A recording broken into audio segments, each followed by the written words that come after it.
Hi, I'm Thomas, Strategy Director at WeWantMore. We are a design and branding studio based in Antwerp and London, working across many categories. Part of that work has been taking quite a few scale-ups from forgettable to iconic. I'm joined today by my colleague Diana, who is working with me as part of the brand strategy team. Let me start by saying that we love working with scale-ups. It's always exciting to work directly with founders. They're often people with lots of drive, a big vision, and total involvement in their business. Second, the world of scale-ups comes ingrained with a sense of creative innovation and disruption. It's not quite carte blanche, but there is a level of creative freedom available that's every designer's dream. You get to do truly original work that's often not possible with bigger, more established brands. Today, we'd like to share with you a couple of no-nonsense lessons we've learned along the way branding scale-ups and startups. In the next 20 minutes, we're going to shed some light on a few things that we found most interesting, most relevant, and most helpful for rebranding scale-ups and startups. We will go over 3 sections: branding brutal truths, 5 lessons for startups, and lastly, we will illustrate some of the principles with real branding examples we have worked on. Now let's get started and enjoy. Here are some brutal truths and busted myths that are important to keep in mind from the get-go when rebranding a startup or a scale-up. Brutal truth number 1. No one cares about your brand. Now this might seem a bit harsh, but remember, consumers are selfish creatures. They don't really care who you are or what you stand for. They're only interested in what you can do for them. Brands that put their entire emphasis on what they stand for tend to fail, with some exceptions, of course. But we can't all be Patagonias of this world. And unlike brands like Patagonia and Red Bull, most companies' external and internal cultures don't align. Take Apple, for instance. As a brand, they stand for freedom and creativity, but their internal company culture is all about efficiency and structure. So while you're figuring out what kind of brand you want to be, focus on what you can bring to consumers, because one of the main functions of a brand is to create desire. However, startups are often too wrapped up in their own internal worlds to come back and deeply reflect on what the simple yet potent idea. The idea that your brand should live at the intersection of what your consumers want and what your company can uniquely and credibly bring. It's about finding that magic subset and harnessing it. Here's an example of this brutal truth in the works. For many years, electric vehicles failed to really take off. It wasn't for lack of trying or having available options, but no one was really hitting the mark and addressing consumers' desires and wants in their proposition. That is until Tesla made electric driving sexy. Tesla managed to identify what people really wanted: lifestyle leadership and social currency, and not really to save the planet through their choice of vehicle. The second truth is one we call the trend is not your friend. The reason why we're mentioning this is that innovative scale-ups are often highly attuned to what's new, to what's happening on the forefront of innovation within their field. So naturally, they tend to look at trends in design and branding for their own company as well. But founders are not designers. And that's okay. Everybody has their own field of expertise. Good designers have a cultural sensitivity and access to specific channels that allow them to detect new trends in design early on. Chances are that by the time you see a trend pop up in your feed, you're already too late. Trends can be helpful, that's for sure. They can help make sense of where culture is today, of what came before and what's coming up next. But they are not a good basis for an entire brand, because trends often don't have the longevity a solid brand foundation needs. Or worse, because you could risk being late to the party and a bit out of touch with culture, which is the exact opposite of what you want. A good example of being late to the party is IKEA's fan merchandise collection and a trend we call reverse prestige, taking something that's generally seen as low cost and low value and propelling it into the world of high fashion.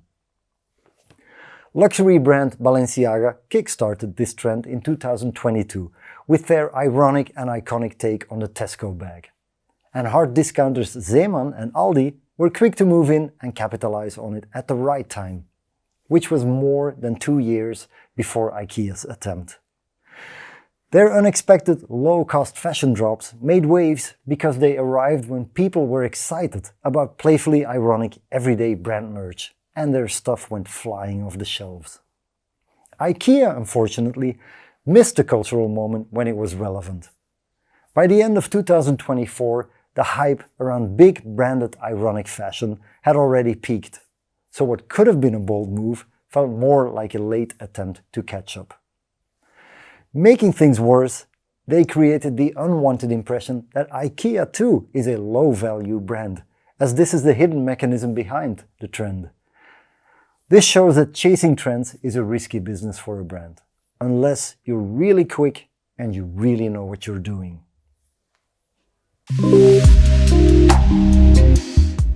In this next section, we will introduce the top 5 lessons that every scale-up must keep in mind when starting their rebranding journey. And the first lesson is, less is more. Have you ever wondered how many words you need to clearly describe and position your brand? The thing is, the strongest brands only need a few. Robinhood stands for Access to Finance for All. Airbnb is about authentically belonging anywhere. And of course, Volvo equals Swedish safety. That's it. Done. 5 words or less. This works the same on a conceptual or visual level. Milka is the chocolate brand with the purple cow. M&M's stands for chocolate peanuts in a yellow bag. You see, there's a limit to how much people can remember about your brand, so it's important to keep things simple. And this is especially true for new brands who don't have the luxury of familiarity and awareness and need to make a strong and easily understandable first impression. So trim down until you get to the very core. This is what we call the spear point proposition, a compact but very powerful description of who you are and what you stand for. Our second lesson is forget the frameworks. Take a look at the screen. Does filling out frameworks like these make you happy? And more importantly, do they bring clarity or do they just add confusion? We feel that frameworks like these often do more damage than they do good for brands. Strong core brand ideas just don't conform well to big frameworks. Take Disney, for example. Disney is all about magical family entertainment. But is that the brand's essence or the brand proposition? Is it their purpose? Is it the mission? Is it the vision? Who knows? And honestly, who cares? Terminology is not the point. Frameworks are not the right or the wrong way to do things. Yes, they are tools that help structure your thinking, but they can quickly become a smokescreen that covers up a lack of focus or substitutes the clarity and quality of a single core idea with quantity and complexity.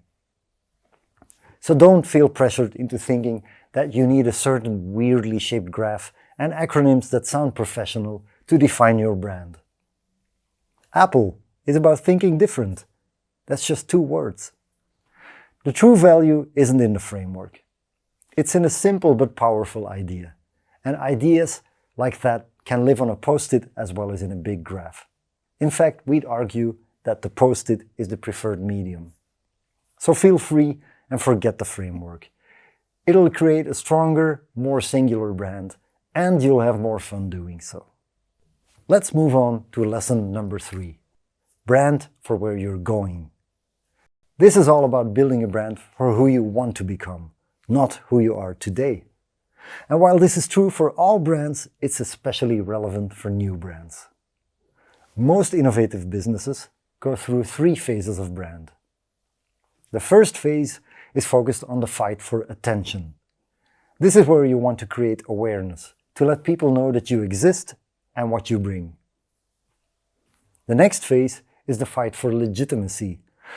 Once people are aware of your brand, you need to convince them that this new thing that you're offering is truly great, that it works and that you can be trusted, that you are a legitimate option out there. The third and final phase is domination. That's where your category and innovation are established and accepted, and consumers need to figure out who is the biggest player, who is the best, and who is the obvious choice. It's important to have a clear picture of which phase you're in, but most importantly, of where you want to be tomorrow. The goal of branding is not depicting who you are today. It's about shaping the best path forward to where you want to be in a couple of years. This creates a more desirable brand, both internally and externally. It helps trigger the next phase of growth early on, and it saves you the trouble of needing to rebrand 2 years down the line. We have a great case that showcases this principle further on in this video. Next up is naming is the wild, wild west. Scale-up brand names often break the rules with missing vowels, poor spelling, or using totally made-up words. But naming trends also come and go. This new super cool thing is cool until it fizzes out and turns stale. And when everyone sounds like a disruptor, then how do you actually stand out? The thing is, to most people, it's not important that you're a scale-up. To them, you're a brand like any other, and names that suggest being small or very new might actually imply risk rather than innovation. Naming a scale-up is an interesting challenge. It's a fine line between using category codes and escaping them. And all the while, you need to keep an eye on consumer expectations and how to use these to your benefit. Our last lesson is that your identity is a story. As much as we preach that less is more in branding, in reality, you need to be able to spin dozens or even hundreds of stories from the core of your brand. You see, truly great ideas can live in extremely short as well as extremely long form. Think of some of the great stories of our time. A hobbit and his friends set out on a quest to destroy a mythical ring with evil powers. A hacker discovers that reality as humanity knows it is actually a simulation created by machines. These core ideas are fuel for sequel after sequel, hours of visual and verbal storytelling. A good brand is the same. It needs a strong, compact backbone that makes room for endless creation. And that's the double torture test for any brand. Can you sum it up in one sentence, but also use it to spin endless stories? Tomorrowland is a master in branding. It's built on a single, powerful essence. Build tomorrow through unity. This core idea is so compact and so clear that it seamlessly expands into endless layers of storytelling. At its heart, Tomorrowland is more than just a festival. It's a world of its own. And because the foundation is so strong, Tomorrowland can extend far beyond the festival itself, into fashion, food, sustainability, and a music label. The best thing is, each of these spin-offs feels authentic because they don't just leverage the brand name, they stay rooted in its DNA. And this is the power of a well-defined brand essence. It doesn't limit creativity or the potential of the brand. It amplifies it. Here we are, our top 5 practical lessons for rebranding scale-ups. You can find all this and more in our downloadable PDF deck, Scale-Up Branding Lessons Learned, by clicking on the link in the comments section, or feel free to use our contact info to get in touch if you'd like to discuss your brand over a call or a cup of coffee. We're happy to help out and share our insights and experience in person. In this last section, we wanted to illustrate how we applied some of these lessons and principles with 2 real-life cases. First up is Gorilla, a cloud-based pricing and forecasting engine for big energy retailers. Gorilla had an impressive product that blew their competitors out of the water, but their brand identity was lagging behind. Gorilla had taken a good look at existing trends in disruptive digital application and software as a service and come up with something typical for those times. A very informal identity based on what Silicon Valley startups were doing at the time.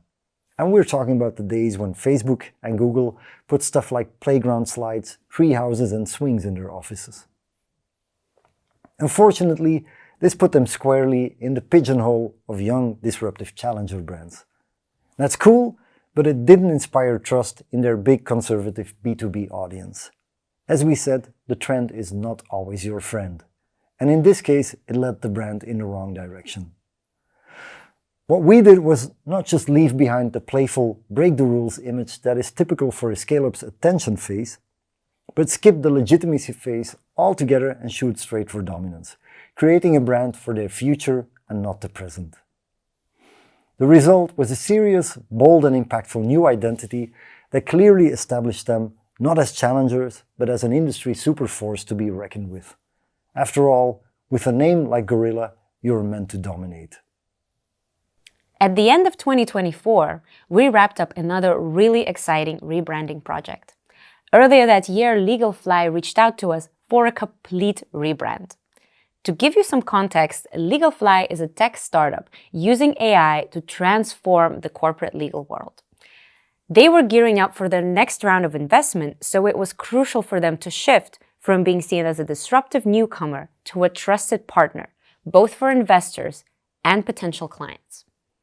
Because while legal departments in large corporations can benefit hugely from AI, there's still a lot of concerns, especially around data security and reliability of AI-generated output.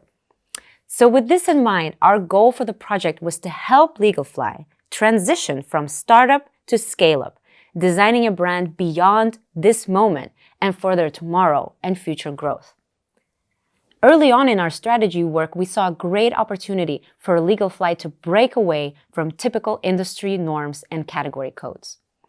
While we kept the name the same, the approach allowed us to create something truly different from what was already out there. Instead of focusing on their disruptive power, we wanted to make LegalFly feel grounded and trustworthy. So we drew inspiration from the language of branding of major law firms they were positioning themselves against. At WeWantMore, we always build around a simple idea. This approach follows the less is more principle, using a clear, meaningful concept as a foundation for endless creative possibilities. For LegalFly, that simple idea was the monolith. This shape became the core of the brand identity, symbolizing the strength and security that LegalFly stands for. We carried this concept through every aspect of the brand strategy, tone of voice, and visual identity, proving that a strong, simple idea can be the foundation for a deep and impactful brand world.